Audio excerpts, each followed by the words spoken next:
పక్కన పెట్టి ప్రభా నీ సన్నిధిలో నేర్చుకోవడానికి కావాల్సిన కృపను అనుగ్రహించమని నజరేయుని యేసు నామములో ప్రార్థించి వేడుకుంటున్నాము తండ్రి. ఆమేన్. హల్లెలూయా. కూర్చుందామండి. బ్యూటిఫుల్.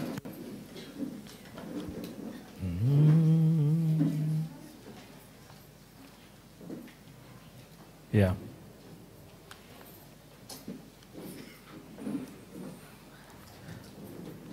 మన పిలుపు, మన ఏర్పాటు గురించి నేర్చుకుంటున్నాం.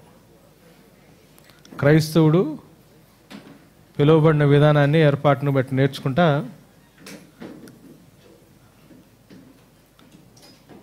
క్రైస్తవుడు జీవితంలో వాడు దేవుని నామాన్ని బట్టి శ్రమ పడాలనేది దేవుని యొక్క పిలుపు అన్న విషయాన్ని మనం నేర్చుకున్నాం. చాలా ఫాస్ట్గా ఈ పాయింట్స్ చూద్దాం. మన పిలుపులో దేవుడు చేసిన కార్యాలు ఏంటి అంటే, చీకట్లో నుంచి ఆశ్చర్యకరమైన వెలుగులోకి ఆయన మనల్ని తీసుకొచ్చాడు. తన కృపను బట్టి, కానీ మన క్రియలను బట్టి కాకుండా తన కృపను బట్టి మనల్ని దేవుడు పిలుచుకున్నాడు. తన కుమారుడితో సహవాసం కలిగి ఉండాలని దేవుడు మనల్ని పిలుచుకున్నాడు. తన కుమారుని యొక్క సొత్తుగా, తన కుమారుని వారిగా మనం ఉండాలని దేవుడు మనల్ని పిలుచుకున్నాడు. స్వతంత్రంలో జీవించాలని దేవుడు మనల్ని పిలుచుకున్నాడు. పరిశుద్ధుల యొక్క సహవాసము, పరలోక రాజ్యముతో కూడిన నిరీక్షణ మనం కలిగి ఉండాలని దేవుడు మనల్ని పిలుచుకున్నాడు. మనం ఇదంతా దేవుడు చేసిందైతే మనం చేయాల్సింది ఏంటంటే, క్రీస్తు విషయమై మనం శ్రమ పడాలి అని చెప్పి విషయాన్ని మనం నేర్చుకున్నాం. శ్రమ పడటానికి పిలువబడ్డామని.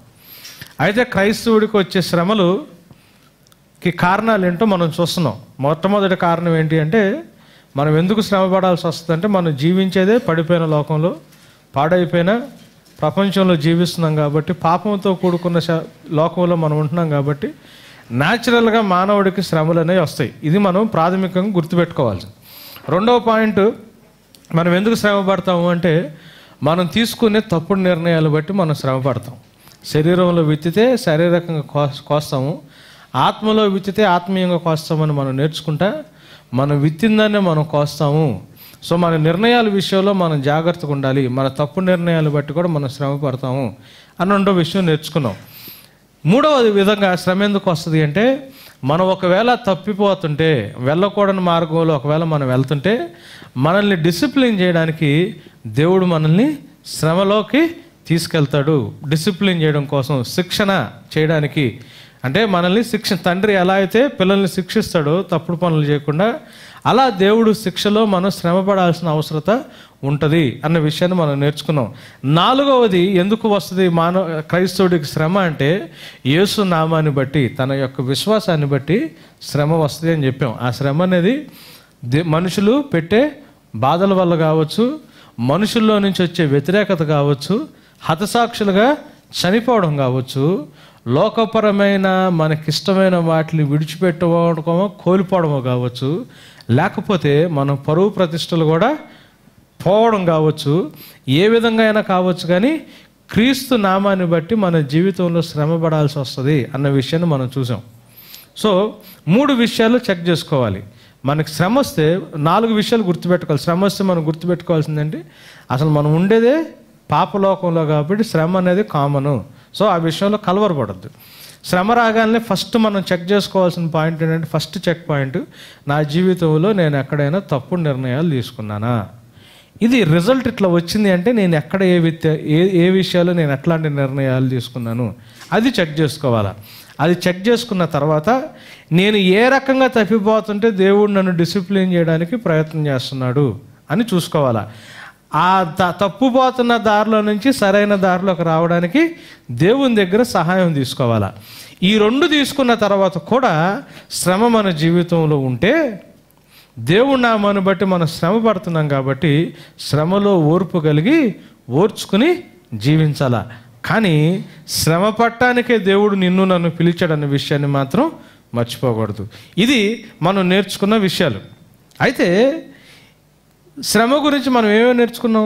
ఆది సంఘంకి శ్రమ పట్ల ఉన్న యాటిట్యూడ్ ఎట్లాంటి ఆలోచన ఉందో మనం ఆ విషయం నేర్చుకున్నాం. శ్రమకి కారణాలు నేర్చుకున్నాం. ఇప్పుడు శ్రమ యొక్క నేచర్ ఎట్లాంటిదో ఒకసారి చూడటానికి ప్రయత్నం చేద్దాం. ఎందుకు ఇది చెప్తున్నాను అంటే, చాలామంది దేవుని చేతి క్రియలు అర్థం చేసుకోకుండా సుఖపడాలి అనేది మానవుడి యొక్క నైజం, అంతే కదండి. సుఖం కోరుకోవడం అనేది మానవుడి యొక్క నైజం. సుఖపడాలి, సంతోషంగా ఉండటం వేరు, సుఖపెట్టడం వేరు. దేవుడు మనల్ని సంతోషంగా ఉండాలని ఇష్టపడతాడు. మనం సుఖపడాలి అని సుఖంలో సంతోషం వెతుక్కోవడానికి మనం ప్రయత్నం చేస్తాం. రెండిట్లో చాలా తేడా ఉంది. సుఖపడటానికి ప్రయత్నం చేసి సుఖంలో సంతోషాన్ని వెతుక్కోవడానికి ప్రయత్నం చేస్తే దాంట్లో నుంచి శ్రమే కానీ ఇబ్బంది ఉండదు. అంటే మానవుడి జీవితంలో శ్రమలు ఎందుకు వచ్చినాయి, మానవుడి జీవితం ఇంత అధోగతి పాలైపోవడానికి కారణం ఏంటి అని మనం వెతికితే కారణాలు ఎక్కడికి దారితీస్తాయి అంటే వాడి యొక్క సుఖం వైపు దారితీస్తాయి, అంతే కదా. సంతోషంగా ఉండాలని ఆదాము అవ్వల్ని తీసుకొచ్చి దేవుడు ఏదైనా తోటలో పెట్టాడు. వాడు దేవుడు అంత టోన్ అయిపోతే ఏదో సుఖపడతాడని ఆశపడ్డాడు. సుఖం, ప్లెజరు విషయంలో చాలా జాగ్రత్తగా ఉండాలి. దేవుడు మనల్ని సంతోషంగా ఉంచడానికి ఇష్టపడతాడు. దేవుడు ఆ సంతోషంలో సుఖాన్ని ఇవ్వడానికి ప్రయత్నం చేస్తాడు. మనం సుఖంలో సంతోషం వెతుక్కోవడానికి ప్రయత్నం చేస్తాం. ఈ రెండిట్లో చాలా తేడా ఉంటుంది. సో ఎందుకు మానవ జీవితంలో శ్రమ ఉంటుంది అని మనం వెతుక్కుంటే దాని మొదలు ఎక్కడికి వెళ్తుందంటే ఎక్కడో ఆశకో సుఖానికో మన జీవితాన్ని మనం, అందుకే కదా ఇప్పుడు షుగర్ వ్యాధి ఎందుకు ఎక్కువైపోయింది భారతదేశంలో? అంత ప్రాబ్లంకి రీజన్ ఎత్తుక్కుంటూ వెళ్తే ఎక్కడో ఆశ కంట్రోల్ చేసుకోలేకుండా ఎక్కువగా తింటాం. మానవుడు అంటే నాకు కూడా చెబుతున్నారు అనుకోండి, వాకింగ్ చేయమని కుదరట్లేదు. చేయాల్సిన పనులు చేయకుండా సుఖాన్ని వెతుక్కుంటారు, ఆశకు పోతారు, సుఖానికి పోతారు. ఈ రెండిట్లో నుంచి ఏమొస్తుంది? ఏ శ్రమ అయినా కానీ పాయింట్ అక్కడికి వెళ్తుంది. సో దేవుడు సంతోషాన్ని ఇచ్చి విడుదలనిచ్చి ఆయనతో పాటు జీవించే విధానంలో సుఖాన్ని ఇవ్వడానికి ప్రయత్నం చేస్తాడు. నిజమైన సుఖం ఎక్కడ ఉంటుంది అంటే దేవునితో సహవాసంలో ఉంటుంది, ఆ పరిశుద్ధని దేవునితో పాటు జీవించడంలో ఉంటుంది. అందుకే నిత్యరాజ్యాన్ని ఇవ్వడానికి దేవుడు తన్ను తాను తగ్గించుకుని లోకానికి వచ్చాడు. ఆ నిత్యరాజ్యంలోనే దేవునితో పాటు జీవిస్తుంటేలోనే నిజమైన సుఖం ఉంది, కానీ ఈ లోకంలో సుఖం ఎక్కడ లేదు. ఇది మనం గుర్తుపెట్టుకోవాలి. ఈ మనిషి సుఖాన్ని కోరుకుంటాడు, శ్రమ వస్తుంటుంది. చాలా చోట్ల జరుగుతున్న మోసం అంతా ఏంటంటే ఆ శ్రమను పోగొట్టుకోవడానికి సరైన మందు ఏంటో తెలుసుకోకుండా మానవుడు రకరకాల పద్ధతులను ఇన్వెంట్ చేయడం మొదలుపెట్టాడు. అక్కడే తప్పిపోతున్నాడు. అంటే వస్తున్న శ్రమకి విరుగుడు దేవుడి దగ్గరికి వెళ్ళకుండా వాడు ఆశల్ని, వాడు ఆ కోరికల్ని చెక్ చేసుకోకుండా దానికి ప్రత్యామ్నాయం ఏదో ఒకటి చేయడానికి ప్రయత్నం చేస్తున్నాడు. ఆ ప్రయత్నంలో నుంచే తప్పుడు మతాలు కావచ్చు, తప్పుడు బోధలు కావచ్చు, తప్పుడు జీవిత విధానం కావచ్చు, తప్పుడు అలవాట్లు కావచ్చు, ప్రతి ఒక్కటి దాంట్లో నుంచే వస్తాయి. కాబట్టి శ్రమ గురించిన ఆలోచన లేకపోతే శ్రమను గురించిన సబ్జెక్ట్ మనకు కంప్లీట్గా లేకపోతే మనకు వచ్చిన శ్రమలో ఎక్కడో ఒక చోట రాంగ్ డైరెక్షన్లో మనం దానికి ప్రత్యామ్నాయం చేయడానికి ప్రయత్నం చేసి తప్పిపోతాం. అందుకని శ్రమ గురించి ఇన్ని వారాలు చెప్పడానికి ప్రయత్నం చేస్తున్నా. చూడండి, పేతురు రాసిన మొదటి పత్రిక 1వ అధ్యాయంలోకి వెళ్దాం. శ్రమ యొక్క నేచర్ అంటే తత్వం ఎట్లుంటుందో, లేకపోతే శ్రమ యొక్క లక్షణాలు ఎలా ఉంటాయో చూద్దాం. పేతురు రాసిన మొదటి పత్రిక 1వ అధ్యాయము 3 నుంచి 7 వచనాల వరకు చదువుదాం. మన ప్రభువగు యేసుక్రీస్తు తండ్రి అయిన దేవుడు స్తుతింపబడును గాక. మృతులలో నుండి యేసుక్రీస్తు తిరిగి లేచుట వలన జీవంతో కూడిన నిరీక్షణ మనకు కలుగునట్లు, అనగా అక్షయమైనదియు నిర్మలమైనదియు వాడబారినదియునైన స్వాస్థ్యము మనకు కలుగునట్లు ఆయన తన విశేష కనికరము చొప్పున మనలను మరలా జన్మింపజేసాడు. చూడండి ఎక్కడ స్టార్ట్ చేశాడు? మన ప్రభువైన యేసుక్రీస్తు తండ్రి అయిన దేవుడు స్తుతింపబడునుగాక. తండ్రి దేవుని యొక్క ఆలోచనతో మొదలుపెట్టాడు. మొదలుపెట్టి ఆయన చేసిన కార్యాన్ని రాస్తున్నాడు. రాసి ఏమంటున్నాడు? కడవరి కాలమందు బయలుపరచబడుటకు సిద్ధముగానున్న రక్షణ మీకు కలుగునట్లు విశ్వాసము ద్వారా దేవుని శక్తి చేత కాపాడబడు మీ కొరకు ఆ స్వాస్థ్యము పరలోకమందు భద్రపరచబడి ఉన్నది. ఇందువలన మీరు మిక్కిలి ఆనందించుచున్నారు గాని అవసరమును బట్టి నానా విధములైన శోధనల చేత ప్రస్తుతమున కొంచెము కాలము మీకు దుఃఖము కలుగుచున్నది. నశించిపోవు సువర్ణము అగ్ని పరీక్ష వలన శుద్ధపరచబడుచున్నది గదా, దానికంటే అమూల్యమైన మీ విశ్వాసము ఈ శోధనల చేత పరీక్షకు నిలిచినదై యేసుక్రీస్తు ప్రత్యక్షమైనప్పుడు మీకు మెప్పును మహిమయు ఘనతయు కలుగుటకు కారణమగును. చాలా క్లియర్ కట్గా పేతురు భక్తుడు అక్కడ మాట్లాడుతున్నాడు సంఘంతో. మృతుల్లో నుండి యేసుక్రీస్తు తిరిగి లేచుట వలన, అంటే యేసు ప్రభు యొక్క పునరుద్ధానం వలన జీవముతో కూడిన నిరీక్షణ మనకు కలుగునట్లును.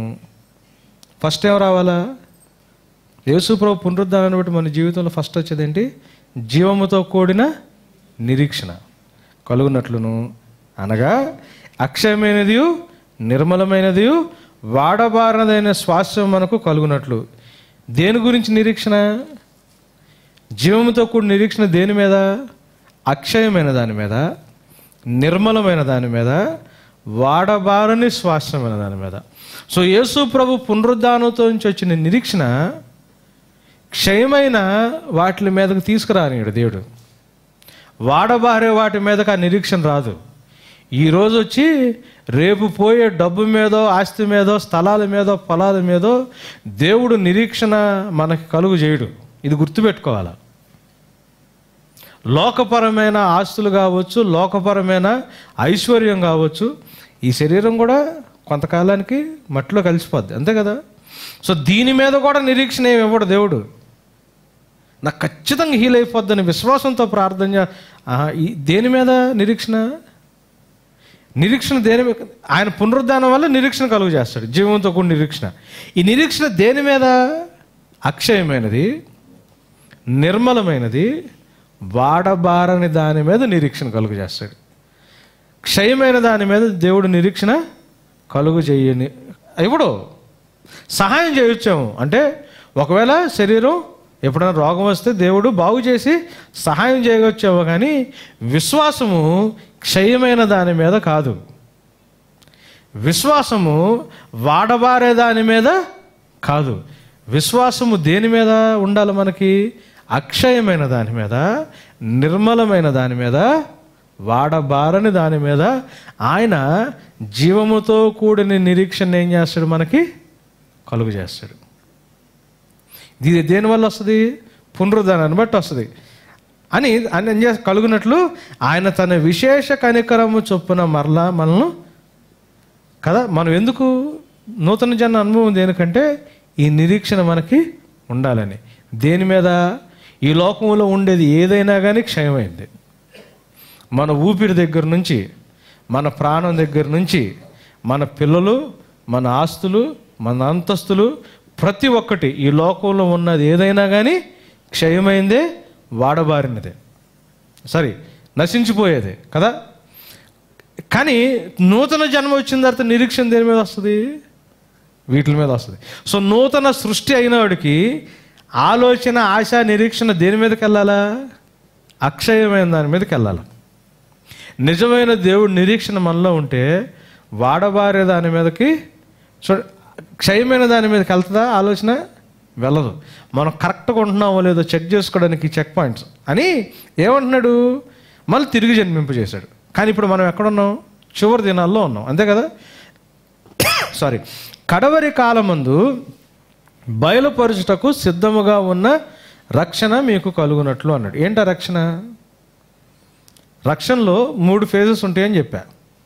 ఒకటి, పాపం యొక్క పెనాల్టీ నుంచి మనల్ని రక్షించడం. అది ఎప్పుడు చేశాడు యేసయ్య? సిలువ మీద తన ప్రాణాన్ని ఇచ్చేసి మన బదులు ఆయన సిలువ మీద చచ్చిపోయాడు. పాపం యొక్క పెనాల్టీ అక్కడితో పోయింది. పాపం యొక్క పెనాల్టీ నుంచి, రిజల్ట్ నుంచి దేవుడిని మనల్ని ఏం చేశాడు? రక్షించాడు. రెండవది ఏం చేస్తున్నాడు?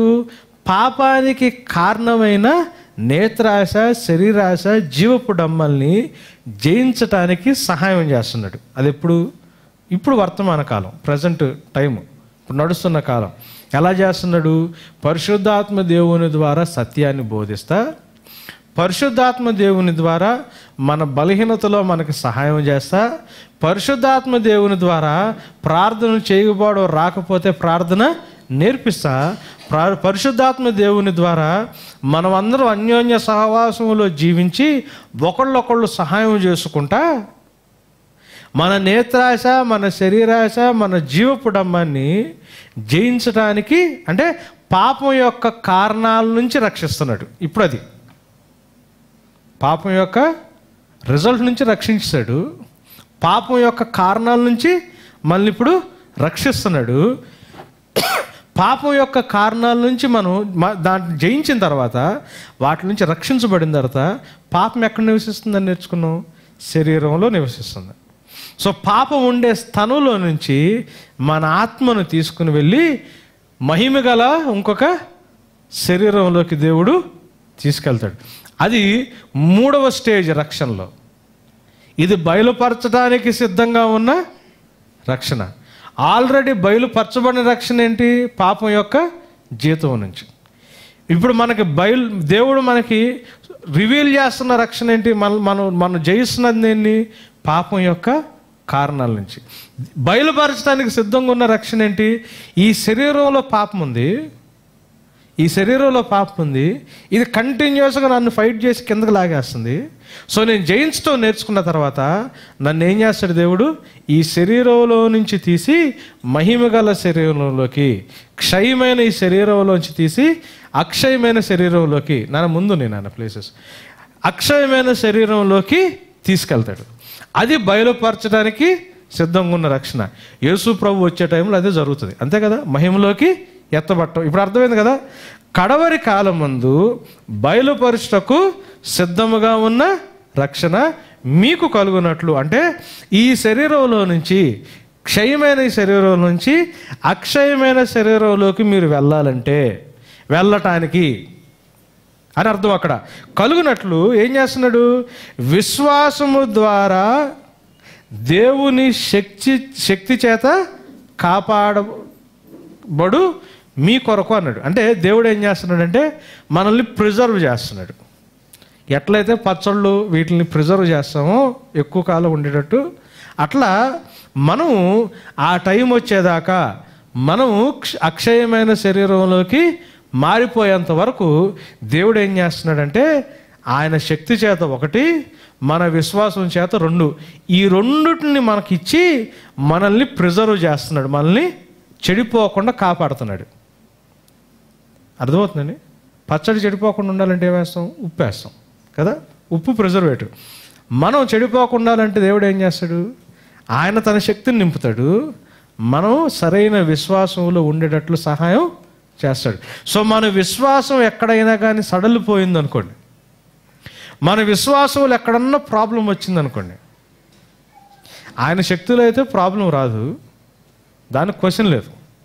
కానీ విశ్వాస జీవితంలో మన అడుగులు ఎక్కడైనా తప్పుబడినాయి అనుకోండి, మనం భద్రపరిచే ప్రాసెస్లో నుంచి పడిపోవడానికి ఆస్కారం ఉంటుంది. సో దేవుడు ఏం చేయాలా? మన విశ్వాసాన్ని కంటిన్యూస్గా చెక్ పాయింట్లో పెట్టి, సపోజ్ అంటే ఇప్పుడు 1 కిలో పచ్చడికి 1 స్పూన్ వేసాం అనుకోండి చెడిపోకుండా, అలా మన విశ్వాస జీవితానికి ఇంత మోతాదు విశ్వాసం ఉంటే మనం పడిపోము అని ఉందనుకోండి. దేవుడు ఏం చేస్తాడు తెలుసా? ప్రతిసారి మన విశ్వాస జీవితాన్ని చెక్ చేస్తూ ఉంటాడు. ఎప్పుడన్నా బండి నడిపేటప్పుడు టైర్లో గాలి చెక్ చేసుకున్నారా? 25 35 ఉండాలా? వాడు చూస్తాడు కరెక్ట్గా అక్కడికి ఉందా లేదా అని. ఎక్కువ ఉంటే తీసేస్తాడు, తక్కువ ఉంటే యాడ్ చేస్తాడు. మనం ఏం చేస్తున్నాం? కంటిన్యూస్గా అది ఉందా లేదా చెక్ చేసుకోవాలి. ఎందుకంటే ఒకవేళ తగ్గిపోతే ప్రాబ్లం అవుతుంది కదా. కారులో పెట్రోల్కి మీటర్ ఉంటుంది, అది ఎందుకు అంత అవసరం? అది లేదనుకోండి, మనం చెక్ చేసుకోలేదనుకోండి, గమనాలు ఎక్కడ ఆగిపోతే కారు ప్రాబ్లం. సో ఆగిపోకుండా కంటిన్యూస్గా చెక్ చేసుకోవడానికి కారు వెనకాలో డిక్కీలోనే పెట్టాడు మీటర్. ఎక్కడ పెడతాడు? డ్రైవర్ నడుపుతుంటే ఆడు కంటికి ముందు కనిపించే దగ్గరే పెడతాడు. ఎందుకంటే దాని మీద కంటిన్యూస్గా చెకింగ్ ఉండాలి. అది ఉంటేనే ఇది నడుస్తుంది, లేకపోతే. సో దేవుడు ఏం చేస్తాడు, కంటిన్యూస్గా మన విశ్వాసాన్ని మానిటర్ చేస్తూ ఉంటాడు. ఆయన శక్తి అయితే తగ్గిపోదు, దాంట్లో మార్పు రాదు. ఎక్కడ మార్పు రావడానికి ఆస్కారం ఉంది? మన విశ్వాస జీవితంలో మార్పు రావడానికి ఆస్కారం ఉంది. సో మన విశ్వాసాన్ని ఏం చేస్తుంటాడు, కంటిన్యూస్గా ఉందా లేదా, మనం ఎక్కువ ఓవర్గా ఫీల్ అవుతున్నామా, టూ మచ్ విశ్వాసులమయ్యి సెట్ చేస్తాడు. మన దగ్గర విశ్వాసం తగ్గిపోతుందా, హెల్ప్ చేస్తుంటాడు. ఈ మీటర్ కరెక్ట్గా పెడుతుంటాడు. ఎలా పెడతాడు చూడండి, అక్కడ కడవరి కాలమందు బయలుపరచబడుటకు సిద్ధంగా ఉన్న రక్షణ మీకు కలుగునట్లు విశ్వాసము ద్వారా దేవుని శక్తి చేత కాపాడుబడు మీ కొరకు ఆ స్వాస్థ్యం పరలోకంలో భద్రపరచబడింది అన్నాడు కదా. ఇందువలన మీరు మిక్కిలి ఆనందిస్తున్నారు, ఆనందపడుతున్నారు. అరే దేవుడు నన్ను ఇంత జాగ్రత్తగా చూసుకుంటున్నాడా, కంటిన్యూస్గా ఆయన శక్తిని చూపిస్తున్నాడు. నా విశ్వాసం నేను ఓవర్గా ఫీల్ అవ్వకుండా, నేను పడిపోకుండా నా విశ్వాసాన్ని చెక్ చేస్తున్నాడు. దీనివల్ల ఆనందం. దీన్ని బట్టి మీరు ఆనందిస్తున్నారు. కానీ అవసరమును బట్టి నానా విధములైన శోధనల చేత ప్రస్తుతము కొంచెము కాలం మీకు దుఃఖము కలుగుతుంది. నశించిపోవు సువర్ణము అగ్ని పరీక్ష వల్ల శుద్ధపరచబడుచున్నది కదా, దానికంటే అమూల్యమైన మీ విశ్వాసము దేని చేత, ఈ శోధనల చేత పరీక్షకు నిలిచినదై యేసుక్రీస్తు ప్రత్యక్షమైనప్పుడు మీకు మెప్పు, మహిమ, ఘనత కలుగుటకు కారణం అవుతుంది. ఎలా పెడతాడు చెక్కింగ్లో? ఫెయిత్ కరెక్ట్గా ఉందా లేదా? కంటిన్యూస్గా ఎట్లా చెక్లో పెడతాడు తెలుసా? కంటిన్యూస్గా మన కింద ఏదో ఒక మంట పెడతాడు. శోధన ఉంటుంది. ఈ శోధనలోనే మనకి ఫెయిత్ అనే మీటర్ కరెక్ట్ చెక్లో ఉంటుంది. లేదనుకోండి, జీవితంలో ఇబ్బందులు శోధనలు లేవనుకోండి, ఏమవుతుంది తెలుసా? మనం ఎటు వెళ్ళిపోతున్నామో ఎటు తప్పిపోతున్నామో అసలు అర్థం కాదు. యేసు ప్రభు రెండో రాకడ వచ్చినప్పుడు యేసు ప్రభు ముందు నిలబడితే మనకి మెప్పు, మన మీద దేవుని మహిమ కలగాలి అంటే అక్కడేమన్నాడు? మీకు మెప్పు, మహిమ, ఘనత. యేసు ప్రభు వచ్చాడు రెండో రాకడలో. ఆయన ముందు మనం నిలబడినప్పుడు మనకు మెప్పు, మహిమ, ఘనత రావాలి అంటే మన జీవితంలో ఏమవసరం? విశ్వాసం అవసరం. విశ్వాసం అమూల్యమైంది. అది సరిగ్గా చెక్ పాయింట్లు ఎట్లా దేని ద్వారా చెక్ చేస్తూ ఉంటాడు దేవుడు? శోధనల చేత చెక్ చేస్తాడు, శ్రమల చేత చెక్లో పెడతాడు. శ్రమ తీసేస్తే బండికి పెట్రోల్ మీటర్ పీకేసినట్టు. ఎంత ఉందో తెలీదు, ఎంత దూరం వెళ్తావో తెలీదు, ఎప్పుడు ఆగిపోద్దో తెలీదు. శోధన ఉంటే బండికి పెట్రోల్ ఎంత ఉందో ఇండికేటరు ఉన్నట్టు. అమ్మయ్య పర్లేదు, వెళ్ళొచ్చు, నేను నా గమ్యం దాకా వెళ్ళొచ్చు, సరిపోద్ది పెట్రోల్. సరిపోవట్లేదా? ప్రార్థన చేసుకోవచ్చు. కొంచెం ఎక్కువైతే బండిలో ప్రాబ్లం లేదు, కానీ ఇచ్చిన దానికంటే కొంచెం అధికంగా ఎంచుకోవద్దు అన్నాడు కదా. ఎక్కువైందా? ప్రభా నన్ను తగ్గించమని అడగవచ్చు, తక్కువైతే సహాయం చేయమని అడగవచ్చు. శ్రమ ఉన్నంత కాలం ధైర్యంగా అమ్మయ్య నేను దేవుని ముందు నిలబడటానికి కావాల్సినంత మైలేజ్ నా జీవితంలో వచ్చుద్ది అని ధైర్యంగా ఉండొచ్చు. శ్రమ లేకపోతే ప్రాబ్లం అవుతుంది. ఎంత బ్యూటిఫుల్ మాటలు చూడండి అక్కడ. ఎందుకు ప్రభువా ఈ కష్టాలని? శ్రమని తీసేసి సుఖమైన క్రైస్తవ జీవితాన్ని కోరుకోవడానికి, నడిపించడానికి సైతానుగాడు చాలా. ఎందుకంటే మానవుడికి సుఖం అవసరం. ఎంత కష్టపడి పనిచేస్తున్నామని కాదు, ఊరకే BMW కారు వచ్చిందంటే తీసుకోవడం ఇష్టం, అంతేకే కదా. ఊరకొస్తే ఉప్పేం తింటారని ఒక సామెత ఉంది. ఫ్రీగా వస్తే ఫినాయిల్ ఏం తాగుతారంట, ఊరకొస్తే ఉప్పు ఏం తింటారంట. మనిషికి అది వీక్నెస్. సుఖంగా సుఖపడటం అనేది వీక్నెస్. అందుకే రిమోట్లు కొనుక్కున్నాడు, కార్లు కొనుక్కున్నాడు.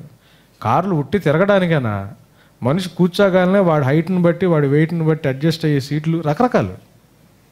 7 కోట్లు 8 కోట్లు పెట్టి కారు ఎందుకు వచ్చింది? ఉట్టి తిరగడానికైనా. సుఖం సుఖం సుఖం సుఖం సుఖం సుఖం కోసం సుఖపట్టడానికే. దాంట్లోనే అదే కాంటెక్స్ట్లోంచి సైతాన్ గడి తీసుకొచ్చి ప్రార్థన కూడా సుఖం వైపు, క్రైస్తవ జీవితం కూడా సుఖం వైపు, వాక్యం కూడా సుఖం వైపు.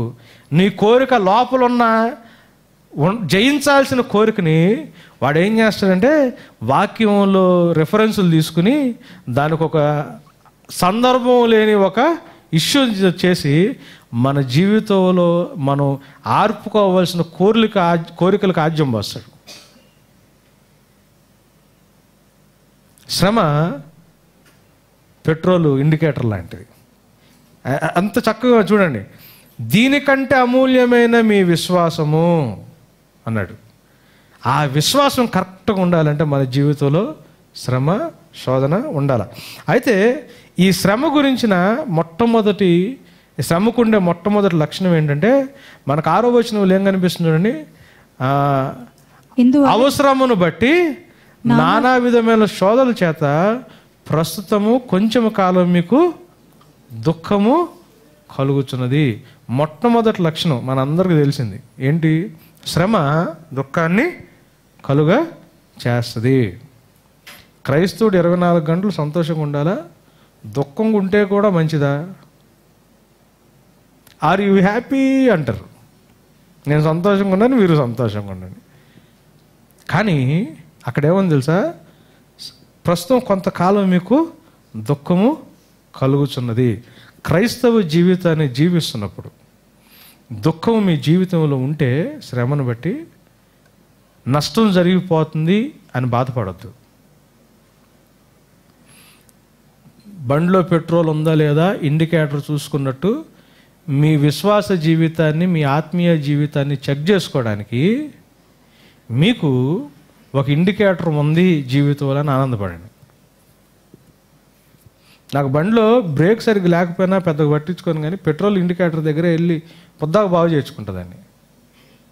తెలీదు, ఎక్కువ తిరుగుతున్నాం అనుకోండి, అసలు అర్థం కాదు ఎంత కొట్టించాం పెట్రోల్, ఎంత తిరుగుతున్నాం అనేది. దుఃఖం ఉంటుంది. రెండవది ఏంటంటే శ్రమ గురించి మనకి ఎంత థియాలజీ తెలిసినా, శ్రమ గురించి ఎంత జ్ఞానం ఉన్నా, శ్రమ ఎప్పుడు కలవరమే కలుగు చేస్తుంది. నాకేంటి ఇట్ట అనిపిస్తుంది, నాకు ఎంత తెలుసు కదా వాక్యం, నేను ఎందుకు ఇట్ట అయిపోయాను శ్రమ వచ్చినప్పుడు అని మాత్రం ఫీల్ అవ్వద్దు. Pain is mysterious. మనం ఎంత పెద్ద జ్ఞానులమైనా కావచ్చు, ఎంత పెద్ద జ్ఞానమైనా కావచ్చు, మనం శ్రమ మాత్రం మానవ ఆలోచనకు అందదు. ఎంత పెద్ద విశ్వాసైనా వాడికి శ్రమ ఎందుకు వచ్చిందో తెలిసినా, శ్రమ వల్ల వచ్చే లాభాలు ఏంటో తెలిసినా, శ్రమ వల్ల వాడికి ఆత్మీయ జీవితంలో జరిగే మేళ్ళు ఏందో తెలిసినా, కానీ ఎంత మెసేజ్ చెప్పినా శ్రమ వచ్చిన తర్వాత స్టార్టింగ్లో మనల్ని చాలా కన్ఫ్యూజ్ చేస్తుంది. అది ప్రతి ఒక్కరికి ఉంటుంది. అది పర్ప్లెక్స్ అంటారు అది ఇంగ్లీష్లో.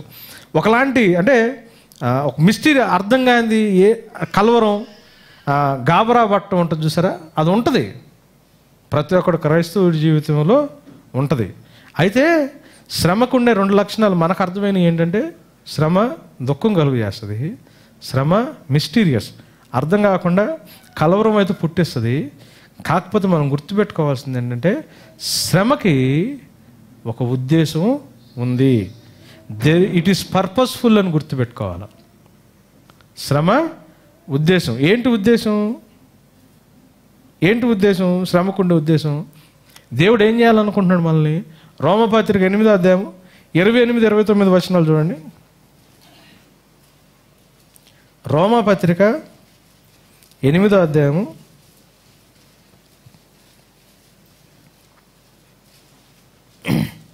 దేవుని ప్రేమించు వారికి, అనగా ఆయన సంకల్పము చొప్పున పిలువబడిన వారికి మేలు కలుగుటకై సమస్తమును సమకూడి జరుగుతుంది. ఇప్పుడు ఆ మాటకు అర్థం చెప్పండి. సమస్తం సమకూడి జరుగుతుంది అంటే అర్థం ఏంటి? ఇప్పుడు మనం చదివాం కదా, ఇందాక కాంటెక్స్ట్ చదివాం.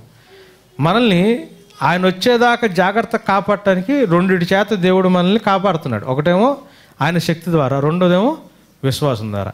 ఈ విశ్వాసం మనం చూపించాల్సింది. సో ఆ విశ్వాసం మనలో కరెక్ట్గా ఉండడానికి దేవుడు ఏం చేస్తున్నాడు? మన జీవితంలో శ్రమను తీసుకొస్తున్నాడు. ఇప్పుడు ఈ పాయింట్ దగ్గర రండి, అది మైండ్లో పెట్టుకుని, దేవుణ్ణి ప్రేమించే వారికి మనం ప్రేమిస్తున్నాం కదా, అనగా ఆయన సంకల్పం చొప్పున పిలువబడిన వారిని మనం ప్రేమిస్తున్నామంటే మనం స్టార్ట్ చేయలేదు, ఆయన మనల్ని పిలిచాడు కాబట్టి మనం ఆయన్ని ప్రేమిస్తున్నాం. మేలు కలుగుటకై, ఏంటి మేలు? పాపం యొక్క రిజల్ట్ నుంచి తప్పించబడ్డం, పాపం యొక్క కారణాలని జయిస్తున్నాం. ఈ పాపం నివాసం ఉండే ఈ శరీరంలోంచి ట్రాన్స్ఫర్ అయ్యి దేవునితో పాటు జీవించడానికి రెడీగా అవుతున్నాం. సో మేలు కలుగుటకై ఏమవుతుంది? సమస్తము సమకూడి, అంటే అర్థం ఏంటి? మన జీవితంలో మన విశ్వాసం మనల్ని చెక్లో పెడతానికి మనల్ని ఏం చేస్తున్నాడు దేవుడు? శ్రమలో సమస్తము సమకూరి జరగడం అంటే అర్థం ఏంటి? పిల్లలు లేకపోతే పిల్లలు పుట్టి, ఉద్యోగం లేకపోతే ఉద్యోగం వచ్చి, అవసరమైతే ప్రమోషన్ వచ్చి, శాలరీలో ఇంక్రిమెంట్ వచ్చి, జనాల్లో మంచి పేరు వచ్చి, పేపర్లో ఫోటో వచ్చి, ఇది లోకస్తులు ఆలోచించే విధానం. సమస్తము సమకూరి జరగాల. సమస్తం సమకూరి జరగాలంటే ఆయన శక్తి కంటిన్యూస్గా మన జీవితంలో పనిచేయాలా? అది ఆయన వైపు నుంచి జరిగేది. మన విశ్వాసం కంటిన్యూస్గా మనం మెయింటైన్ చేసుకోవాలా. ఈ మెయింటైన్ చేయడం మనకు చేత కాదు, ఇది మన వల్ల అయ్యేది కాదు స్వతహాగా. సో దేవుడు ఏం చేస్తాడు? మన విశ్వాసం అనేది ఇంటాక్ట్ ఉండటానికి కంటిన్యూస్గా మన జీవితంలో శోధన, సమస్తం సమకూరి జరగడం అంటే ఏంటి? ఏదో మనకు ఆనందంగా కంటికి కనిపించేటట్టు అన్ని సంతోషంగా జరిగిపోవడం కాదు. తప్పిపోతుంటే ఇటు దెబ్బ, ఇటు పోతుంటే ఇటు దెబ్బ, సమస్తం సమకూరి. ఇదేంది ప్రభు ఏడగొట్టావంటే, నువ్వు నన్ను ప్రేమించావు కదా, అని నేను పిలిచాను కాబట్టి నువ్వు నా దగ్గరకు వస్తున్నావు కదా, నీ మేలు కోసమే నీ దుడ్డు కర్ర, నీ దండము నన్ను ఆదరించును.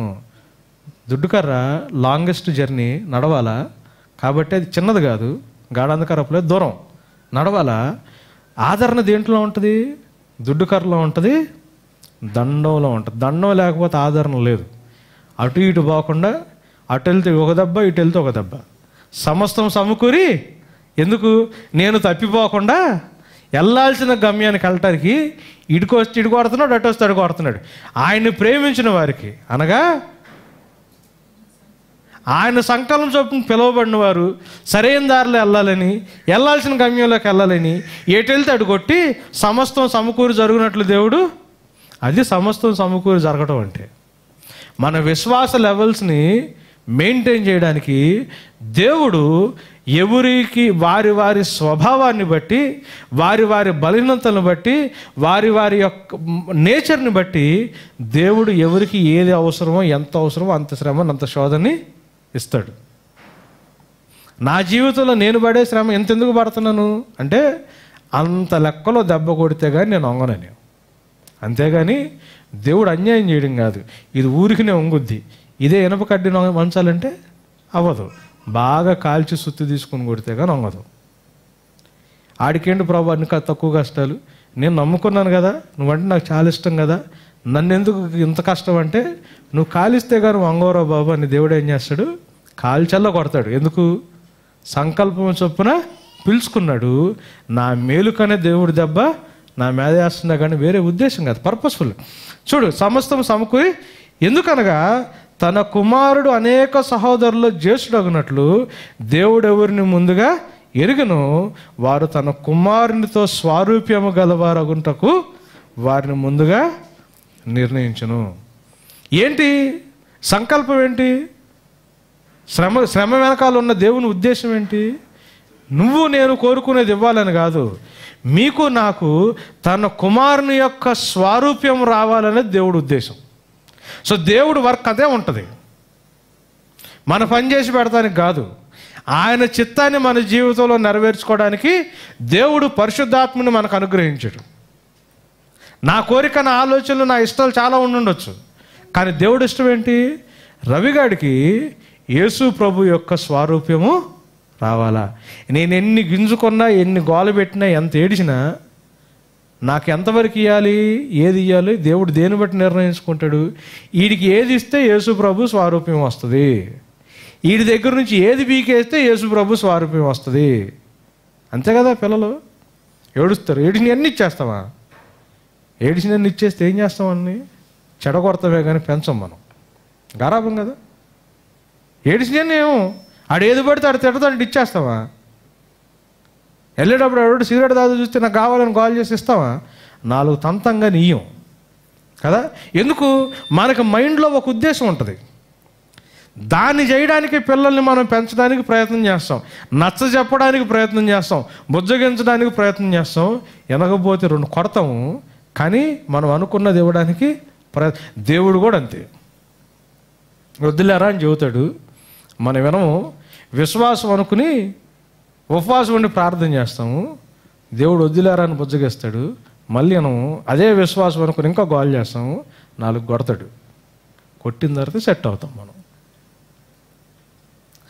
ఆయన మన జీవితంలో దేవుని యొక్క కాన్సెప్టే అది. తన కుమారుని యొక్క స్వారూప్యము మనకి రావడానికి శ్రమ బాధ కలిగించవచ్చు, శ్రమ మిస్టీరియస్గా ఉండొచ్చు, గాబరాపరచవచ్చు, మనకి కలవరం పుట్టించవచ్చు. కానీ శ్రమ వెనకాల దేవుడికి ఒక ఉద్దేశం ఉంది. అదేంటి అంటే మనము తన కుమారుని యొక్క స్వారూప్యంలోకి వెళ్ళాలి. వెళ్తేనే తండ్రితో పాటు సదాకాలం జీవించడానికి ఆస్కారం ఉంటుంది. లేకపోతే తండ్రి లాంటి పరిశుద్ధుడితో కుమారుని యొక్క స్వారూప్యం లేకపోతే ఆయన సన్నిధికి వెళ్తే కాలిపోయి నశించిపోవడమే తప్పితే మనకి ఇంక వేరే దిక్కు లేదు. శ్రమ ఏం చేస్తుంది? దేవుని ముందు మనల్ని వీడు యోగ్యుడు అని ప్రూవ్ చేస్తుంది. శ్రమకు ఒక ఉద్దేశం ఉంది, సంకల్పం ఉంది. శ్రమ ఏం చేస్తుందంట? నువ్వు దేవుని ఎదుట నిలబట్టడానికి యోగ్యుడు అని ప్రూవ్ చేస్తుందంట. మనకి మన చర్చిలో బాగా పరిచయమైన 2 వాక్యాలు. యాకోబు పత్రిక 1వ అధ్యాయం 2-3 వచనాలు. యాకోబు పత్రిక 1వ అధ్యాయం. నా సహోదరులారా, మీ విశ్వాసమునకు కలుగు పరీక్ష ఓర్పును పుట్టించునని ఎరిగి మీరు నానా విధములైన శోధనలలో పడినప్పుడు అది మహదానందమని ఎంచుకునుడి. మీరు సంపూర్ణులను అనునాంగులను ఏ విషయంలోనైనను కొదువలేని వారునై ఉండునట్లు ఓర్పు తన క్రియను కొనసాగింపనీయుడి. చూడండి, మీ విశ్వాసమునకు కలుగు పరీక్ష ఓర్పు పుట్టించునని ఎరిగి మీరు నానా విధమైన శోధనలో పడినప్పుడు మహదానందంగా ఎంచుకోండి. ఈ శోధన ఏం చేస్తుందంట? శోధన ఏం చేస్తుంది? ఏమని ప్రూవ్ చేస్తుంది? పరీక్ష. ఇప్పుడు ఎంసెట్ ఎగ్జామ్కి నేను అటెండ్ అయ్యాను, పరీక్ష రాస్తున్నాను. పరీక్ష కష్టమైంది, పరీక్ష ఇబ్బందే, అంత ఈజీ కాదు. సో కొంతమంది సంవత్సరం అంతా కూర్చుని ప్రిపేర్ అయితే కానీ రాయలేరు. కానీ పరీక్షని నేను ఎప్పుడైతే పాస్ అవుతానో నాకేమొస్తుంది? వీడు ఇంజనీరింగ్ చదవడానికి ఎలిజిబుల్ ప్రూఫ్ వస్తుంది, వీడు మెడిసిన్ చేయడానికి ఎలిజిబుల్, వీడు అర్హుడు అని ప్రూఫ్ వస్తుంది. సో శ్రమలో నేను ఓర్చుకుంటే, శ్రమ తప్పించు ఎగ్జామ్ ఎగ్గొడితే రాదుగా నాకు ప్రూఫ్. నేనేం చేయాలా? ఓర్చుకుని కూర్చుని కష్టమైన నేర్చుకుని పరీక్ష రాయాలా. అరే నీకు వచ్చినా రాకపోయినా 3 గంటలు కూర్చొని చెబుతారు. ఎందుకు? ఏదో ఒకటి నువ్వు గబగబ వదిలిపెట్టొద్దు దాన్ని. సో శ్రమ కూడా అంతే. శ్రమలో నుంచి వెళ్ళామనుకోండి, ఓకే సర్టిఫికెట్ వచ్చు, దేవుని సర్టిఫికెట్. వీడు సంపూర్ణుడు, వీడు అనునాంగుడు, వీడికి ఏ విషయంలో కొదువు లేదు, వీడు పరలోకానికి ఎలిజిబుల్, దేవునితో పాటు జీవించడానికి వీడు క్వాలిఫైడు అని మనకి సర్టిఫికెట్ వస్తుంది. సర్టిఫికెట్ లేకపోతే వెళ్ళంగా. అందుకే మీ నానా విధమైన శోధనలో పడినప్పుడు ఆనందంగా ఎంచుకోండి. ఎందుకంటే దాన్ని కానీ ఇప్పుడు మనం ఒక్కళ్ళమే రాయము పరీక్ష, మనకు సహాయం చేయడానికి ఎవరున్నారు? పరిశుద్ధాత్మ దేవుడు ఉన్నాడు, అది గుర్తుపెట్టుకోవాలి. సో మనం హెల్ప్లెస్ కాదు. ఎంత కష్టమైన పరీక్ష కావచ్చు, దేవుడు అనాథలుగా మనల్ని విడిచిపెట్టలా, సహాయం చేయడానికి పరిశుద్ధాత్మ దేవుణ్ణి ఇచ్చాడు. సో ఎప్పుడైతే ఆ శ్రమలో నుంచి నేను పాస్ అవుతానో, ఆ పరీక్షలో నుంచి నాకు ఇక్కడ ముందు కూడా ప్లేస్ ఉంది, పరీక్షలో నుంచి నేను పాస్ అవుతానో నాకు సర్టిఫికేట్ వస్తుంది. ఏమనంటే వీడు కంప్లీటు కదా, వీడికి ఎటువంటి ల్యాకింగ్ లేదు, వీడు మెచ్యూర్డ్, తండ్రితో పాటు జీవించడానికి వీడికి అర్హత ఉంది అని మనకి కదా రోమపత్రిక 5వ అధ్యాయం 3వ వచనం చూడండి.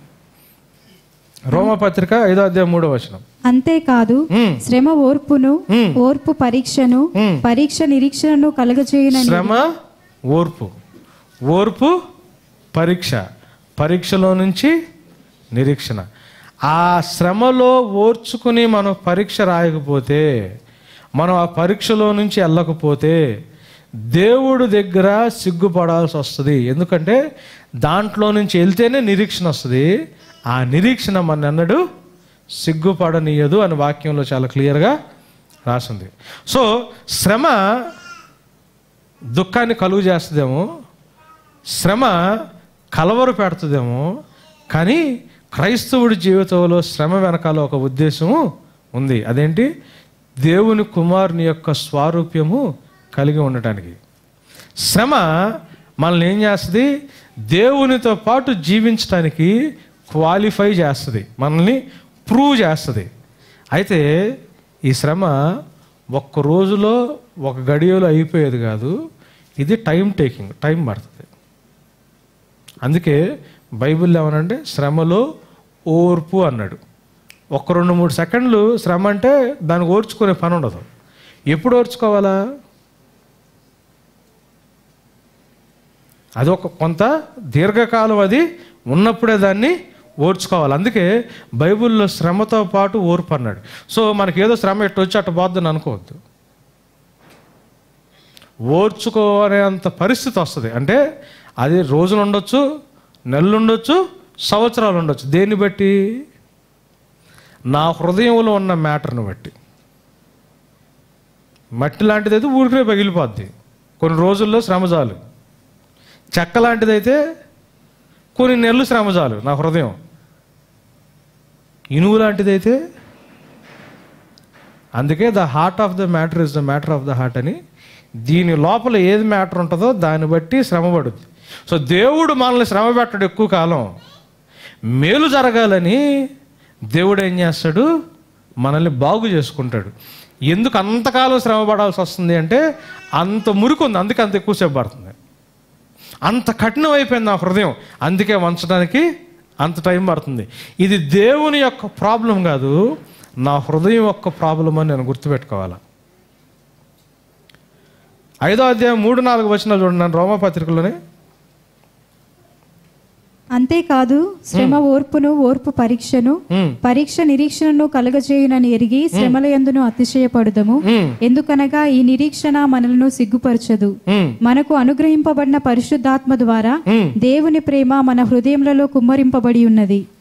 ఏలయనగా మనం ఇంకా బలహీనమై ఉండగా క్రీస్తు యుక్త కాలమున భక్తిహీనుల కొరకు చనిపోయాడు.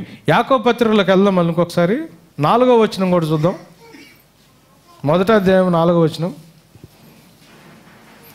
మీరు సంపూర్ణులను అనునాంగులను ఏ విషయంలోనూ కొదువలేని వారునై ఉండునట్లు ఓర్పు తన క్రియను కొనసాగింపనీయుడు అని ఏమంటున్నాడు? మీలో ఎవరికైనాను జ్ఞానము కొదువగా ఉన్న ఎడల అతడు దేవుని అడగవలెను, అప్పుడు అది అతనికి అనుగ్రహింపబడు. దేని విషయంలో జ్ఞానం? శ్రమని ఓర్చుకునే విషయంలో జ్ఞానం, తప్పించుకునే విషయంలో కాదు జ్ఞానం. సో వచనాల్ని సందర్భంలో ఆలోచిస్తే కానీ ఏ జ్ఞానాన్ని ఇస్తాడు దేవుడు? ఆ శ్రమ ఎందుకు మన జీవితాల్లో వస్తుందో ఇస్తాడు. సో శ్రమ ఏం చేస్తుంది? శ్రమకు ఒక ఉద్దేశం ఉంది. శ్రమ మనల్ని క్వాలిఫై చేస్తుంది. క్వాలిఫై చేయడం మాత్రమే కాదు, శ్రమ మనల్ని ప్యూరిఫై చేస్తుంది. శ్రమ మనల్ని కడిగి మనల్ని బాగు చేస్తుంది. ఫిలిప్పీ పత్రిక 3వ అధ్యాయం 12, 13, 14.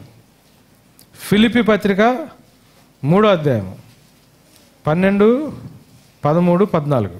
ఇదివరకే నేను గెలిచితనని అయినను, ఇదివరకే సంపూర్ణ సిద్ధి పొందితినని అయినను నేను అనుకుంటలేదు గాని, నేను దేని నిమిత్తము క్రీస్తు యేసు చేత పట్టబడితినో దాన్ని పట్టుకొనవలనని పరిగెత్తుచున్నాను. సహోదరులారా, నేను ఇదివరకే పట్టుకొని ఉన్నానని తలంచుకొనను. అయితే ఒకటి చేయుచున్నాను, వెనుకున్నవి మరచి ముందున్న వాటి కొరకై వేగిరపడుచు క్రీస్తు యేసునందు దేవుని ఉన్నతమైన పిలుపునకు కలుగు బహుమానము పొందవలనని గురి యొద్దకే పరిగెత్తుచున్నాను. గురి యొద్దకే పరిగెత్తుతున్నానని రాశాడు కదండి. సో ఈ ఆలోచనతో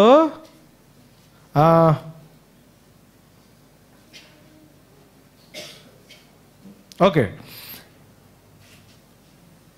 కీర్తనల గ్రంథం ఒకసారి చూద్దాం. కీర్తనల గ్రంథం 32 అధ్యాయము 3-5. కీర్తనల గ్రంథం 32 అధ్యాయం 3-5. నేను మౌనినై ఉండగా దినమంతయు నేను చేసిన నా ఆర్తధ్వని వలన నా ఎముకలు క్షీణించినవి. దీవారాత్రులు నీ చెయ్యి నా మీద బరువుగా నుండెను. నా సారము వేసవి కాలమున ఎండినట్టాయను. నా దోషమును కప్పుకొనక నీ ఎదుట నా పాపము ఒప్పుకొంటిని. యెహోవా సన్నిధిని నా అతిక్రమములు ఒప్పుకొందును అనుకొంటిని.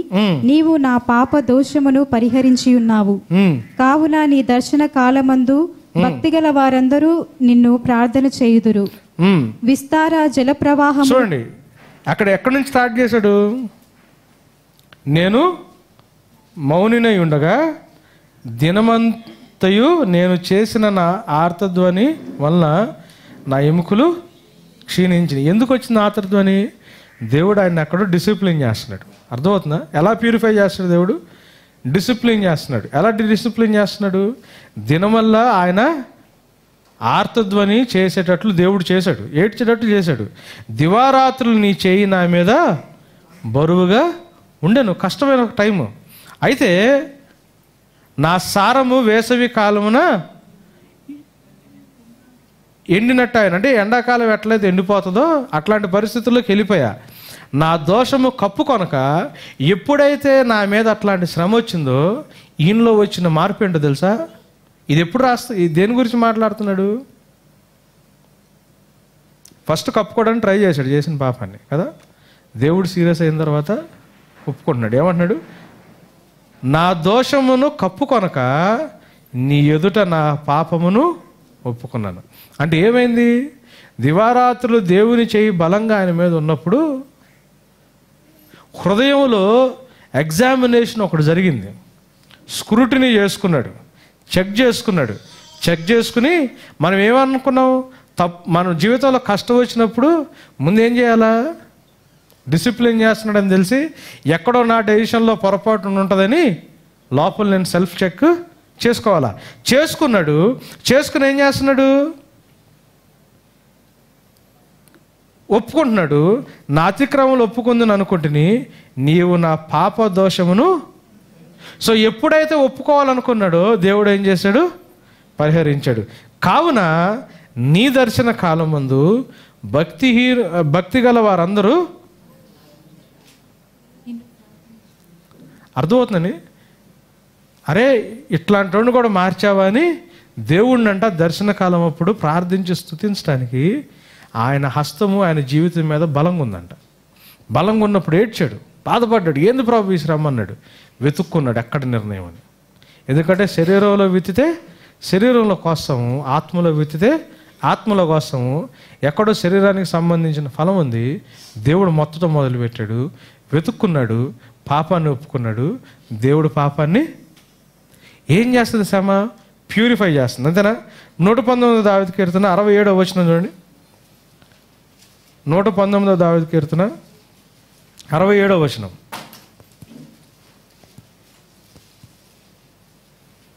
శ్రమ కలుగక మునుపు నేను త్రోవ విడిచితిని, ఇప్పుడు నీ వాక్యమును అనుసరించి నడుచుకొనుచున్నాను. ఏమంటున్నాడండి? శ్రమ కలుగక ముందు నీ త్రోవ విడిచి వెళ్ళిపోయాను, అయితే ఇప్పుడు శ్రమ వచ్చిన తర్వాత ఏమవుతుంది? నీ వాక్యమును అనుసరించి నడుచుకున్నాను. అది బ్యూటీ, ప్యూరిఫై చేస్తుంది కదా. 71 చూడండి, 119 దావీదు కీర్తన 71వ వచనం. నేను నీ కట్టడలను నేర్చుకున్నట్లు శ్రమ నుండి యుండుట నాకు మేలాయను. కట్టడలను నేర్చుకోవడానికి శ్రమ నుండి ఉండుట నాకు మేలాయను అన్నాడు. నిజమైన శిష్యుడు యజమాని యొక్క టీచింగ్ని అర్థం చేసుకున్నవాడు చేసే మాటలు ఇవి, లేకపోతే చెప్పే మాటలు చేసే ప్రార్థన ఇది కదా. 92వ వచనం చూడండి, దాంట్లోనే నీ ధర్మశాస్త్రము నాకు సంతోషం ఇయ్యని ఎడల నా శ్రమయందును నేను నశించి ఉందును. అంటే శ్రమ ఏం చేస్తుంది? శ్రమ ఏం చేస్తుంది? సంతోషాన్ని కలుగు చేస్తుంది. చూడండి, నీ ధర్మశాస్త్రము నాకు సంతోషం ఇయ్యని ఎడలా నేను పడుతున్న శ్రమ నన్ను నాశనం చేసి ఉండేది. కానీ నేను పడుతున్న శ్రమ నన్ను ఎందుకు నాశనం చేయట్లేదు? నీ ధర్మశాస్త్రంలో నాకు సంతోషాన్ని కలుగు. అంటే ఏమవుతుంది? ఇందాకేం చూసాము? 71వ వచనంలో ఏం చూసాం చూడండి. కట్టడలు నేర్చుకుంటున్నాడు, కట్టడల్లో సంతోషాన్ని వెతుక్కుంటున్నాడు. అంతేనా? ధర్మశాస్త్రాన్ని నేర్చుకుంటున్నాడు 71, ధర్మశాస్త్రంలో సంతోషాన్ని వెతుక్కుంటున్నాడు 92 కదా. అంటే ఏం జరుగుతుంది? శ్రమ ఏం చేస్తుంది? వ్యక్తి ఆత్మీయ జీవితాన్ని పెంచుతుంది. దేవుని ఆజ్ఞల్ని నేర్చుకోవడం, దేవుని ఆజ్ఞల్లో సంతోషించడం దేనికి గుర్తు? స్పిరిచువల్ ప్రోగ్రెస్కి గుర్తు. అంతే కదా? చదువు నేర్చుకుంటున్నాడు అనేది ఎట్లా తెలుస్తుంది? సబ్జెక్టుని నేర్చుకోవాలా, సబ్జెక్ట్ని బట్టి వాడు బ్రతకటం నేర్చుకుంటున్నాడు అనుకోండి, దానివల్ల సంపాదించుకోగలిగాడు అనుకోండి. సో వీడు ఏమంటాం మనం? ఎదిగాడు అంటాం. ఎదుగుదలకి గుర్తు నేర్చుకోవడం, నేర్చుకున్న దాంట్లో సంతోషించగలగటం. సో శ్రమ ఏం చేస్తుంది అంటే ఆత్మీయంగా మనల్ని పెంచుద్ది. కీర్తనలు 62 మొదటి వచనం నుంచి చదవండమ్మా.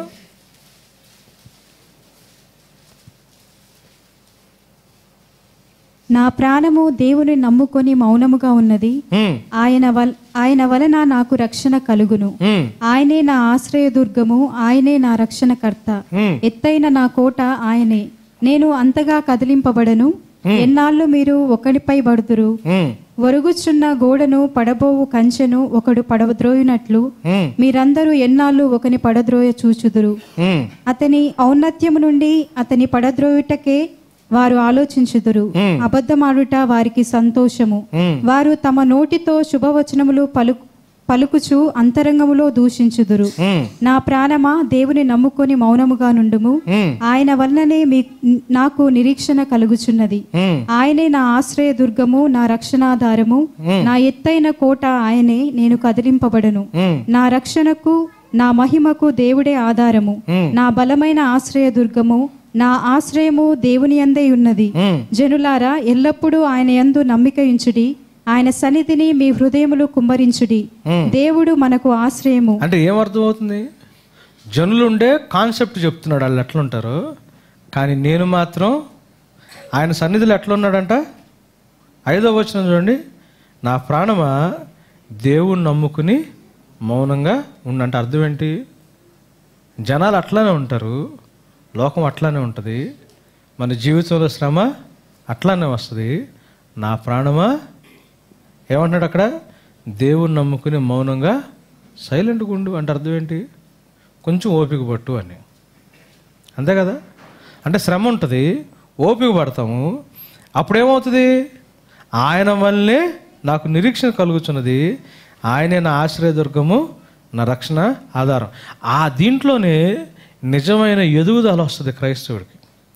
చుట్టూన్న పరిస్థితుల గురించి మాట్లాడుతా మెచ్యూరిటీ చూపిస్తున్నాడు. ఎట్లా చూపిస్తున్నాడు? ఆయన మీద ఆనుకుని మౌనంగా ఉండు, ఆయనే నీకు ఆశ్రయం అవుతాడు. శ్రమలో ఓర్పు దేవుని మీద ఆధారపడి దేవుని గురించిన సంపూర్ణ జ్ఞానాన్ని కలిగి సత్యములో స్థిరపడి మెచ్యూర్డ్గా ఎదగడానికి సహాయం చేస్తుంది. ఇంత నాలెడ్జ్ ఎట్లా వస్తుంది దానికి? ఏం చేస్తే వచ్చింది చెప్పండి? మౌనంగా దేవుని మీద ఆనుకుని ఉన్నాడు. ఆనుకుని ఏమంటాడు తెలుసా? ఆయన నేర్పిస్తున్నాడు. ఏమని? జనులారా, ఎల్లప్పుడూ ఆయన యందు నమ్మిక ఉంచుడి. ఆయన సన్నిధిని మీ హృదయాన్ని కృమ్మరించండి. దేవుడు మనకు ఆశ్రయం. ఆయన సన్నిధిలో మీ హృదయాన్ని కృమ్మరించండి. కష్టం ఉంటే ఓర్చుకోండి, ఆయన దగ్గర కూర్చోండి, ఆయన మీకు ఆశ్రయం. అంటే దేవుని మీద సంపూర్ణంగా ఆనుకునే క్రైస్తవ జీవితంలోకి వెళ్తుంది.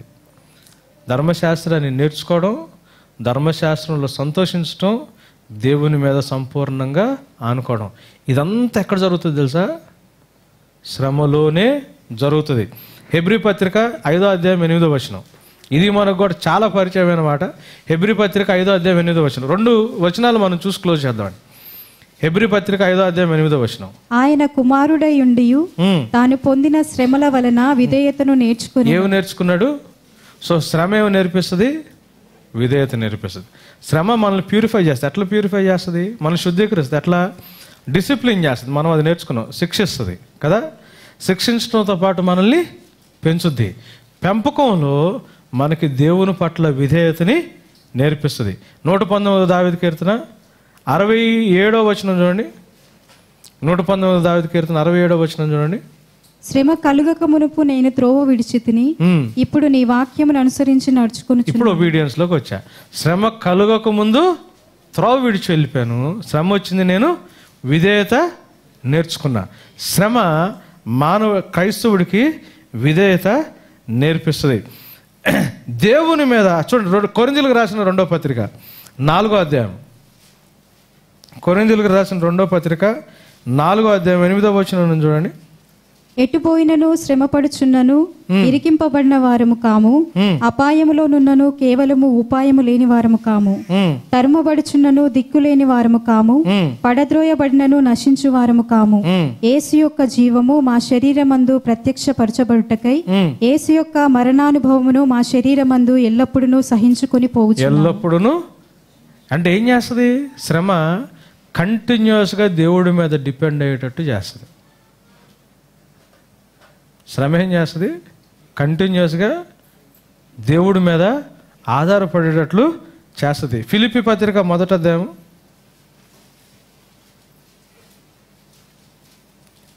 12-14. సహోదరులారా, నాకు సంభవించినవి సువార్త మరి ఎక్కువగా ప్రబలమగుటకే సమకూడనని మీరు తెలుసుకొనగోరుచున్నాను. ఏలాగనగా నా బంధకములు క్రీస్తు నిమిత్తమే కలిగినవని ప్రేతోర్యమను సేనలోని వారికందరికీ తక్కిన వారికందరికీ స్పష్టమాయెను. నాకు సంభవించినవి సువార్త మరి ఎక్కువగా ప్రబలుటకు. శ్రమలు ఏం చేస్తాయంట? మన మినిస్ట్రీని, మన పరిచర్యని విస్తరింపజేస్తాయి. శ్రమ వల్ల ఏం జరుగుతుంది చూడండి. శ్రమ వల్ల వచ్చే లాభాలు ఏంటి? శ్రమకి ఉద్దేశం ఉంది. శ్రమ మనల్ని క్వాలిఫై చేస్తుంది కదా. శ్రమ మనల్ని ప్యూరిఫై చేస్తుంది. ఎలా ప్యూరిఫై చేస్తుంది? శ్రమ ఎట్లా ప్యూరిఫై చేస్తుంది? డిసిప్లిన్ చేస్తా ప్యూరిఫై చేస్తుంది. దేవునిలో పెంచుతా ప్యూరిఫై చేస్తుంది. శ్రమ విధేయత నేర్పిస్తా ప్యూరిఫై చేస్తుంది. దీనికి మాత్రమే కాదు, శ్రమ మన పరిచర్యని విస్తరించేటట్లు చేస్తుంది. ఇదొక్కటే కాదు, శ్రమ మనకి లేని అవకాశాన్ని సంపాదించి పెడుతుంది. ఏంటి లేని అవకాశం? 2 కొరింథీ 14వ అధ్యాయంలో ఉంది కదా, 16వ వచనం. క్షణకాలం ఉండి చులకనైన శ్రమ నాకంతకంతకు మహిమైశ్వర్యాన్ని సంపాదిస్తుంది. It provides us opportunity. దేనికోసం? దేవునితో పాటు జీవించడానికి అవకాశాన్ని. దేవునితో పాటు జీవించాలంటే నేను పాపాన్ని జయించి మహిమలో ఎదగాల. నువ్వు పాపాన్ని జయించి మహిమలోకి ఎదగాలి అంటే నాకు దేని ద్వారా అవుతుంది? అది కేవలం శ్రమ ద్వారానే అవుతుంది. ఫైనల్గా మనం గుర్తుపెట్టుకోవాల్సింది ఏంటి తెలుసా? తెస్సలోనికీయులకు రాసిన 1వ పత్రిక 3వ అధ్యాయం. నేను ముగిచేస్తున్నానండి. తెస్సలోనికీయులకు రాసిన 1వ పత్రిక 3వ అధ్యాయము మొదటి 5 వచనాలు చూడండి. కాబట్టి ఇక సహింపజాలక ఎథెన్సులో మేము ఒంటిగానైనా ఉండుట మంచిదని ఎంచి ఈ శ్రమల వలన ఎవడును కదిలింపబడకుండునట్లు మిమ్మును స్థిరపరచుటకును మీ విశ్వాస విషయమై మిమ్మును హెచ్చరించుటకును మన శ్రమ పోవాలని ప్రార్థన చేస్తున్నారా? శ్రమ పడాలి కాబట్టి ఎట్లా ఉండాలో చెబుతున్నారా? కాబట్టి ఇక సహింప జాలక ఏథెన్సులో మేము ఒంటిగానైనా ఉండుట మంచిదని ఎంచి ఈ శ్రమల వలన ఎవడును కదలింపబడకుండా. శ్రమ పోవాలని అది మాట్లాడుతున్నాడా? శ్రమ ఉంటది కానీ కదిలించకుండా ఉండాలని మాట్లాడుతున్నాడా? ఈ శ్రమల వల్ల ఎవడు కదిలింపబడకుండానట్లు మిమ్మును సిద్ధపరచుటకును మీ విశ్వాస విషయమే మిమ్మల్ని హెచ్చరించడానికి మన సహోదరుడును క్రీస్తు సువార్త విషయంలో దేవుని పరిచారకుడైన తిమోతిని పంపిస్తున్నాను. మీకు శ్రమలు ఉంటాయి. శ్రమలు ఉంటాయి. శ్రమలు ఉన్నా కానీ ఆ శ్రమలో మీరు కదిలించబడకుండా ఉండాలంటే మీ విశ్వాసం బలంగా ఉండాలి. అందుకని నేను తిమోతిని పంపిస్తాను. అంటే అర్థం ఏంటి? శ్రమ అనేది ఇన్నెవిటబుల్. శ్రమ తప్పించుకోవడానికి ఛాన్సు లేదు. శ్రమ ముగిచేస్తున్నా, శ్రమ దుఃఖకరమే. శ్రమ మనకు కలవరం అయితే కలుగు చేస్తుంది. కానీ శ్రమ మనల్ని దేవునిలో పెంచుద్ది. శ్రమ మనకి విధేయత నేర్పిస్తుంది. శ్రమ మనల్ని శుద్ధీకరిస్తుంది. ఈ శ్రమ వెనకాల దేవునికి ఒక ఉన్నతమైన ఉద్దేశం ఉంది. ఈ శ్రమ వలన దేవునితో జీవించడానికి మహిమని మనకి సంపాదించి పెడుతుంది. గుర్తుపెట్టుకోవాల్సిన విషయం ఏంటంటే ఈ శ్రమ తప్పించుకునే అవకాశం అయితే ఎవరికి లేదు. Problems and sufferings are inevitable in Christian life. క్రైస్తవ జీవితంలో శ్రమ అనేది ఖచ్చితంగా ఉంటుంది.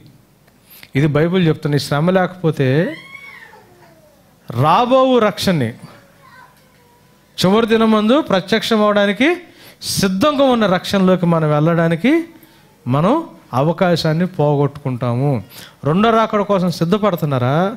దేవుడు శ్రమలో నుంచి తీసుకెళ్ళినప్పుడు వాక్యానుసారంగా మీ జీవితాన్ని కట్టుకోవడానికి ప్రయత్నం చేయండి. శ్రమ రెండవ రాకడలో దేవుణ్ణి ఎదుర్కోవడానికి మీకు సహాయం చేస్తుంది. ఆయన వచ్చినప్పుడు ఆయన ఎదుట మెప్పును, మహిమయు, ఘనత మీకు కలగడానికి ఈ శ్రమ మిమ్మల్ని సిద్ధపరుస్తుంది. మీ దుఃఖ దినాలు ఎక్కడే సమాప్తం చేస్తాము, ఈ లోకంలోనే పరలోక రాజ్యం తీసుకొస్తాము, కష్టాలు లేకుండా మిమ్మల్ని దేవుడు దీవిస్తాడని చెప్పి ఎవరైనా చెబుతుంటే రెండవ రాకడలో ఎత్తబడకుండా మిమ్మల్ని తప్పించడానికి సైతానుగాడు పన్నిన కుట్రను గుర్తుపెట్టుకుని అబద్ధపు బోధనలు పక్కన పెట్టండి. శ్రమ విశ్వాసకి మేలు. శ్రమ క్రైస్తవుడి యొక్క పిలుపులో ఒక భాగం. మీరు శ్రమ పడటానికే పిలువబడ్డారు. శ్రమను వదిలేశారా, పిలుపులోంచి పక్కెళ్తున్నారు. శ్రమను వదిలేస్తే పిలుపులో నుంచి పక్కెళ్ళిపోతున్నట్టే. ఎందుకు శ్రమ అదేం పిలుపండి శ్రమ పట్టడానికంటే మన విశ్వాసము సడలిపోకుండా చివరి దినం వరకు మీరు నేను కాపాడబట్టడానికి దేవుడు శ్రమ పట్టడానికి పిలిచాడు. మనం బంగారమే, కానీ మనలో ఉన్న మాలిన్యాన్ని తీసేయడానికి దేవుడు మనల్ని ఇబ్బంది అనే కొలిమిలోకి తీసుకెళ్ళి మనల్ని పుటం వేస్తున్నాడు. అక్కడ మనం రిఫైన్ అవుతాం. ఎందుకు శ్రమకు పిలిచాడంటే ఆ శ్రమ పడిన తర్వాత మనకి దేవుని దగ్గరికి వెళ్ళడానికి క్వాలిఫికేషను వస్తుంది. లేకపోతే క్వాలిఫికేషను లేదు. మీరు ఎగ్జామ్ రాయకుండానే మార్కులు తెప్పిస్తాము, మీరు కాలేజీకి వెళ్ళకుండానే సర్టిఫికెట్ ఇప్పిస్తాము, మీరు కష్టపడకుండానే మీకు మార్కులు తెప్పిస్తాము అనేది ఎంత తప్పుడు మాటో, దౌర్భాగ్యపు మాటో. క్రైస్తవ జీవితంలో శ్రమలు తీసేస్తాము, కష్టాలు తీసేస్తాము అని ఎవరైనా వాక్యం చెబితే ఇది కూడా అట్లాంటిదే. పరీక్ష రాసే పాస్ అయితేనే మీకు సరైన క్వాలిఫికేషన్ ఉన్నట్టు. కష్టమైనా కానీ పరీక్ష రాయండి. శ్రమపడి శ్రమలో మీరు ఓర్చుకుంటేనే దేవుని దగ్గరికి వెళ్ళటానికి సరైన ఎలిజిబిలిటీ. కష్టమైనా కానీ ఓర్చుకోవడానికి ప్రయత్నం చేయండి. దేవుడు మిమ్మల్ని అనాథగా మాత్రం వదిలిపెట్టడు. ఎంత శ్రమ అయినా కానీ శ్రమలో నేను అతనికి తోడై ఉంటాను అన్నాడు. నా రక్షణ అతనికి చూపిస్తాను అన్నాడు. శ్రమలో దేవుడు తోడుగా ఉంటాడు. శ్రమను మాత్రం బైపాస్ చేయడానికి ట్రై చేయొద్దు. శ్రమ క్రైస్తవుడి యొక్క పిలుపు. హల్లెలూయా. దేవుని యొక్క నిబంధనని మనం జ్ఞాపకం చేసుకోబోతా ఉన్నాం.